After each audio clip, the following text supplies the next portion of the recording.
Todo mundo repete pelo menos uma mentira todo santo dia. E ela não começa com palavras. Ela começa com um clique, com uma ida ao shopping, com uma compra que você justificou como necessidade, mas que no fundo era outra coisa completamente diferente. Você não estava comprando um produto. Você estava tentando comprar uma versão de si mesmo que ainda não existe. E o problema não é o que você compra. O problema é o que você está tentando escapar quando compra. Se você chegou até aqui, provavelmente já sentiu isso. Aquela satisfação que dura menos do que o tempo que levou para o produto chegar. Aquele vazio que volta mais forte do que antes. Aquela sensação de que algo está errado. Mas você não consegue nomear exatamente o que. Hoje você vai nomear. Antes de continuar, se esse tipo de conteúdo ressoa com você, considere se inscrever no canal e deixar um coração aqui no vídeo. Isso ajuda o canal a crescer e garante que mais pessoas tenham acesso a esse tipo de reflexão. Agora vamos ao que importa: a anatomia do alívio. O que acontece no seu cérebro. Antes de você abrir a carteira, ninguém acorda de manhã pensando, hoje eu vou comprar alívio. Mas é exatamente isso que acontece, e entender a mecânica desse processo é o primeiro passo para sair do ciclo. Tudo começa com um estado interno que você não quer sentir. Pode ser ansiedade, tédio, inadequação, solidão, ou aquela sensação difusa de que sua vida deveria estar em outro patamar. Esse estado cria uma tensão psicológica que o seu cérebro interpreta como uma ameaça, e o cérebro humano foi programado para eliminar ameaças da forma mais rápida possível. É aqui que o consumo entra como solução de curto prazo para um problema de longa data. Quando você vê um produto que promete transformação, seja uma roupa nova, um curso online, um gadget ou uma viagem, o seu cérebro não avalia se aquilo vai resolver o problema real. Ele avalia se aquilo vai reduzir a tensão imediata. E quase sempre vai. Por alguns minutos, algumas horas, talvez alguns dias, depois a tensão volta. E volta maior, porque agora você também carrega a culpa do gasto, a decepção da promessa não cumprida e a confirmação silenciosa de que você ainda não chegou onde queria. O que poucas pessoas percebem é que esse ciclo não é fraqueza de caráter. É resultado de uma confusão entre estado interno e objeto externo. Você aprendeu ao longo da vida que certos objetos estão associados a certos sentimentos. Um carro novo está associado a status e liberdade. Uma roupa de marca está associada a confiança e pertencimento. Uma casa maior está associada a estabilidade e sucesso. Seu cérebro comprou essa associação antes mesmo de você ter dinheiro para comprar o produto. E o marketing sabe disso melhor do que você. Cada campanha publicitária não vende o produto. Ela vende o estado emocional que o produto supostamente entrega. A Nike não vende tênis. Ela vende a versão atlética e disciplinada de você que ainda não existe. A Apple não vende computadores. Ela vende a identidade do criativo, do inovador, do que pensa diferente. Você não está comprando o objeto. Você está comprando a promessa de se tornar outra pessoa ao ter esse objeto. E quando essa transformação não acontece, o que é quase sempre o caso, o ciclo recomeça com uma nova compra, uma nova promessa e um novo alívio temporário. A saída não está em parar de comprar. Está em entender que o estado interno que você busca não mora em nenhuma prateleira. A identidade que você tenta comprar e por que ela nunca chega pelo cartão de crédito. Existe uma versão de você que você idealiza. Ela é mais confiante, mais respeitada, mais bem-sucedida, mais em paz. E em algum momento da sua vida, você começou a acreditar que essa versão poderia ser convocada por meio de posses. Isso não é acidente. É o resultado de décadas de condicionamento cultural que conecta identidade a consumo. Pense em como você se apresenta ao mundo. As roupas que escolhe mandam uma mensagem. O carro que dirige conta uma história. O bairro onde mora define uma narrativa. O celular que você usa na mesa do restaurante comunica algo antes mesmo de você abrir a boca. Você não está apenas usando objetos. Você está construindo, peça por peça, um personagem que espera ser reconhecido como a pessoa que quer ser. O problema é que identidade construída de fora para dentro é sempre frágil. Ela depende de validação externa para se sustentar. Quando as pessoas ao redor não respondem da forma esperada, quando o status que você comprou não gera o respeito que imaginava, quando a roupa nova não produz a confiança prometida, o edifício desmorona e você volta à loja em busca de mais tijolos.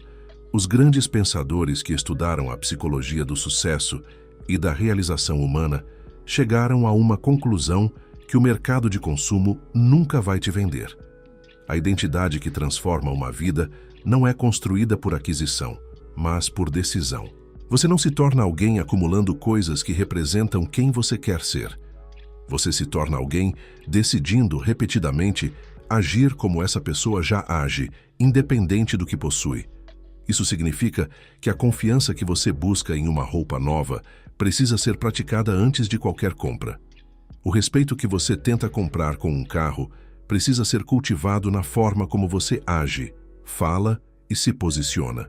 A sensação de sucesso que você persegue em cada upgrade precisa ser gerada internamente, ou nunca será real, independentemente do que você acumule.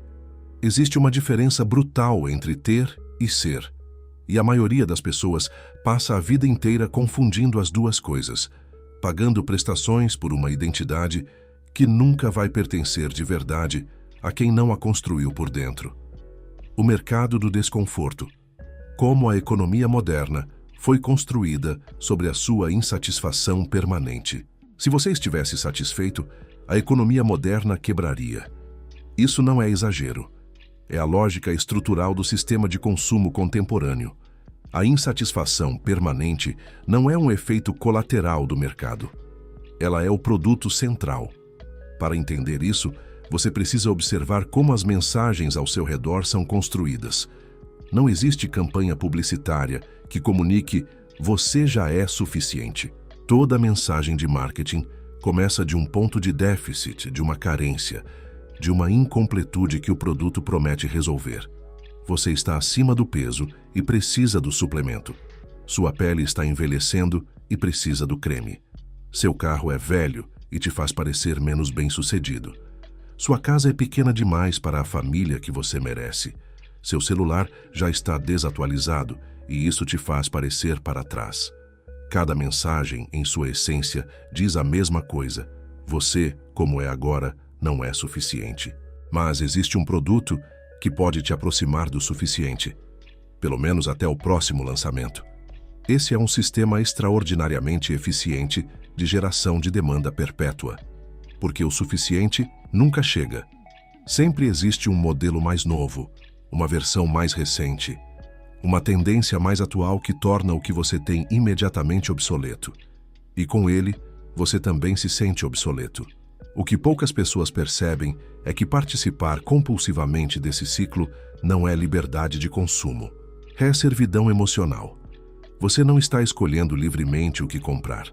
Você está respondendo a um estímulo cuidadosamente projetado para acionar sua insegurança no momento exato em que ela está mais vulnerável. A pergunta que liberta não é "devo ou não devo comprar isso?". A pergunta que liberta é "qual desconforto interno estou tentando resolver com essa compra?". Quando você consegue nomear o desconforto real, você recupera o poder de endereçá-lo diretamente, sem intermediários comerciais. Porque o desconforto que você sente não é falta de produto. É falta de direção, de propósito, de conexão, de autoconhecimento. E nenhum desses déficits tem solução em nenhum catálogo. O paradoxo da recompensa. Por que você se sente vazio? Exatamente quando deveria se sentir completo. Você planejou a compra por semanas, pesquisou, comparou, economizou ou parcelou. O dia chegou, o produto chegou e por algumas horas você se sentiu bem. Depois, aquela sensação familiar voltou. O vazio. E pior do que o vazio original, agora ele vinha acompanhado de uma pergunta incômoda. Se eu finalmente consegui o que queria, por que ainda me sinto assim? Esse fenômeno tem um nome na psicologia: adaptação hedônica. Mas além do conceito técnico, existe uma verdade mais profunda e mais incômoda por trás dele. O prazer gerado pela antecipação de uma recompensa é neurologicamente mais intenso do que o prazer gerado pela recompensa em si. Em outras palavras, o seu cérebro libera mais dopamina enquanto você deseja o objeto do que quando você o possui. A busca é a recompensa. A posse é o fim da recompensa. Isso explica por que compradores compulsivos raramente ficam satisfeitos por muito tempo com o que acabaram de adquirir. Não porque são pessoas ruins ou sem caráter, mas porque inconscientemente aprenderam que o prazer mora no processo de busca, não na chegada. Então eles precisam iniciar uma nova busca imediatamente para recriar aquela sensação. Mas existe uma camada ainda mais profunda aqui, que vai além da neurociência. O vazio que você sente após uma conquista material não é disfunção, é informação. É o seu sistema interno dizendo que aquela conquista não era a conquista real, que o que você realmente quer não pode ser entregue por nenhum serviço de logística. O que você realmente quer é se sentir em movimento, se sentir crescendo, se sentir construindo algo que importa. E compras podem simular esse movimento por um momento, mas não podem substituí-lo, porque comprar é passivo. Você está recebendo algo que já existe, criado por outra pessoa, para resolver um problema genérico que pode ou não ser o seu. O que preenche o vazio de forma genuína é sempre ativo. É criar algo, construir algo, contribuir com algo, dominar algo que era difícil. Esses são os estados que o ser humano foi construído para buscar, e eles não têm preço de tabela. Dívida. Como estilo de vida, o preço invisível que você paga por cada alívio temporário. Existe uma forma de escravidão moderna que se apresenta com parcelas que cabem no bolso. Quando você financia um estilo de vida que não pode sustentar com sua renda atual, você não está apenas comprometendo dinheiro futuro.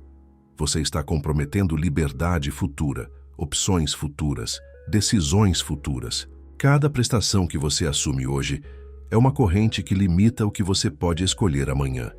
E o mais cruel desse sistema é que as dívidas contraídas em busca de alívio emocional raramente compram sequer o alívio prometido.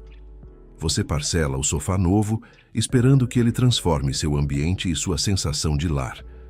Mas 3 meses depois, o sofá é só móvel, e a sensação que você buscava nunca chegou. O que chegou foi o boleto. A dívida como estilo de vida opera em uma lógica de inversão perversa. Quanto mais você gasta para se sentir melhor, mais pressão financeira você acumula, o que gera mais ansiedade, que demanda mais alívio, que gera mais gastos, que geram mais dívida. É um ciclo que se autoalimenta e que, sem intervenção consciente, tende a se aprofundar ao longo do tempo. O que os grandes estudos sobre comportamento financeiro mostram é que pessoas endividadas por consumo emocional não têm problema de renda na maioria dos casos. Elas têm problema de relação com o desconforto. Quando a renda aumenta, o padrão de gasto aumenta proporcionalmente. E o ciclo continua porque o problema original nunca foi endereçado. A liberdade financeira real não começa com um salário mais alto. Começa com a capacidade de tolerar o desconforto sem transformá-lo imediatamente em uma transação comercial. Começa com a habilidade de sentar com a ansiedade, com o tédio, com a sensação de inadequação e não abrir o aplicativo de compras como resposta automática. Cada vez que você escolhe não comprar algo que desejava por impulso, você não está se privando. Você está acumulando algo muito mais valioso do que qualquer produto. Você está acumulando autodomínio. E autodomínio é a única moeda que nunca desvaloriza. O pensamento que constrói riqueza real, a diferença entre mentalidade de consumo e mentalidade de criação. Existe uma divisão fundamental entre duas formas de se relacionar com o mundo e com o dinheiro. Uma é a mentalidade de consumo. A outra é a mentalidade de criação. E elas produzem resultados radicalmente diferentes ao longo do tempo. A mentalidade de consumo pergunta: o que eu posso ter? A mentalidade de criação pergunta: o que eu posso construir? A mentalidade de consumo olha para o dinheiro como algo que existe para ser gasto em experiências e objetos que tragam prazer imediato. A mentalidade de criação olha para o dinheiro como uma ferramenta, como um recurso que pode ser direcionado para gerar mais recursos, mais capacidade, mais liberdade. Isso não é uma questão moral. Não se trata de dizer que consumo é errado e criação é virtuosa. Trata-se de reconhecer que a mentalidade dominante em sua vida vai determinar o arco da sua trajetória financeira e pessoal. Pessoas com mentalidade de criação não deixam de consumir, mas elas consomem com intenção. Elas investem em experiências e ferramentas que ampliam sua capacidade de criar, de produzir, de contribuir. Elas olham para cada gasto e perguntam: isso me torna mais capaz ou apenas momentaneamente mais confortável? A distinção é crucial. Um curso que desenvolve uma habilidade vendável é consumo com retorno. Uma ferramenta que amplia sua produtividade é consumo com retorno. Uma experiência que expande sua perspectiva e alimenta sua criatividade é consumo com retorno. Um item comprado para aliviar a ansiedade e esquecido em 3 semanas é apenas alívio temporário, com custo permanente. Os maiores pensadores sobre sucesso e realização humana que já existiram chegaram a uma mesma conclusão por caminhos diferentes. A riqueza real não é o resultado de quanto você ganha.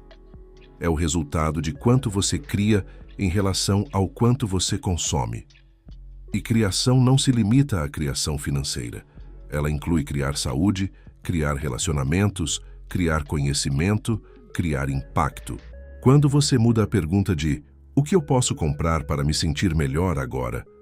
para "o que eu posso construir que me faça sentir melhor de forma duradoura?", você não está apenas mudando seu comportamento financeiro, você está mudando o eixo em torno do qual sua vida se organiza. O eu futuro que você está roubando. Como cada compra impulsiva é uma decisão contra a sua própria prosperidade, existe uma pessoa que vai pagar o preço de cada decisão que você toma hoje. Essa pessoa é você, daqui a 5, 10, 20 anos. E ela não tem voz nessa conversa, mas ela vai sentir cada escolha que você está fazendo agora. Quando você compra por impulso, você não está apenas gastando dinheiro presente. Você está tomando uma decisão em nome do seu eu futuro sem consultá-lo. E quase sempre, essa decisão não representa os interesses dele. Existe um experimento mental poderoso que transforma a relação das pessoas com o consumo impulsivo. Em vez de pensar no gasto como algo que acontece no presente, pense nele como uma mensagem que você está enviando para o seu eu futuro. Cada compra desnecessária é uma mensagem que diz: eu precisei de alívio agora mais do que você precisa de liberdade depois. Cada dívida assumida por impulso é uma mensagem que diz: meu desconforto de hoje é mais importante do que suas opções de amanhã. Quando colocado nesses termos, o gasto impulsivo revela sua natureza real. É um ato de desrespeito consigo mesmo, não por julgamento moral, mas por consequência prática. Você está priorizando a versão de você que existe agora, com suas ansiedades e impulsos e necessidades de alívio imediato, em detrimento da versão de você que vai existir no futuro, com seus sonhos, projetos e necessidade de recursos para realizá-los. A boa notícia é que essa equação pode ser invertida, e ela se inverte não com austeridade radical ou privação, mas com uma prática simples de antecipação. Antes de qualquer compra significativa, pergunte-se com sinceridade: o meu eu de daqui a 1 ano vai agradecer por essa decisão ou vai lamentar ela? Essa pergunta cria um espaço entre o impulso e a ação, e nesse espaço mora a liberdade real de escolha. Porque quando você consegue pausar e consultar seu eu futuro antes de agir, você para de ser governado por impulsos e começa a ser guiado por valores. Pessoas que desenvolvem essa capacidade não se tornam pessoas que nunca gastam. Elas se tornam pessoas que gastam com clareza. E essa clareza, ao longo do tempo, constrói uma vida radicalmente diferente da que o ciclo de alívio temporário poderia oferecer. A reconquista. Como parar de comprar alívio e começar a construir satisfação real. Chegamos ao ponto mais importante de tudo o que foi dito até aqui. Porque diagnóstico sem solução é só mais um motivo para a ansiedade, e a ansiedade já sabemos onde termina. A reconquista começa com um ato de honestidade radical consigo mesmo. Não a honestidade julgadora que te diz que você é fraco ou irresponsável. A honestidade curiosa que pergunta: o que eu realmente estou sentindo quando sinto vontade de comprar? Qual é o estado interno que essa compra promete aliviar? Quando você desenvolve a capacidade de identificar o estado interno antes de agir sobre ele, você descobre algo libertador. Quase sempre existe uma forma mais eficaz e mais duradoura de endereçar aquele estado do que uma compra.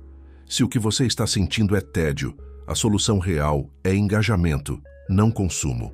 Buscar um projeto, uma conversa significativa, um desafio que exija presença genuína. Se o que você está sentindo é inadequação, a solução real é competência, não status. Desenvolver uma habilidade real, alcançar um resultado tangível, criar algo que antes não existia. Se o que você está sentindo é ansiedade, a solução real é ação direcionada, não distração. Identificar a fonte real da ansiedade e dar um passo concreto em direção a ela, por menor que seja. A satisfação duradoura, aquela que não definha após 3 dias de uso, não é construída por acumulação. Ela é construída por progressão. O ser humano foi projetado para buscar crescimento, não conforto. E isso não é uma filosofia, é biologia. Sistemas que não crescem estacionam e sistemas que estacionam decaem. Quando você redireciona a energia que antes ia para compras impulsivas, em direção à construção de algo que importa, algo genuinamente seu, você descobre uma fonte de satisfação que não tem prazo de validade e não cabe no cartão de crédito. Pode ser um projeto criativo, um negócio, uma habilidade, um relacionamento mais profundo, uma rotina de saúde que transforma seu corpo e sua mente. O ponto central é este: você não vai parar de buscar alívio. Isso é humano e não precisa ser combatido. O que você pode fazer é mudar radicalmente o endereço onde busca esse alívio. Parar de buscar fora, em prateleiras e aplicativos, e começar a construir dentro, em capacidades, valores e realizações que ninguém pode tomar de você e que não perdem valor depois de alguns dias de uso. Essa é a reconquista. Ela não é instantânea, mas cada escolha consciente é um passo, e passos acumulados ao longo do tempo criam uma vida que você não precisaria comprar para suportar. Se você chegou até aqui, você já fez algo que a maioria das pessoas nunca faz. Você parou para se olhar com honestidade e respeito. Isso, por si só, já é o começo de uma mudança real.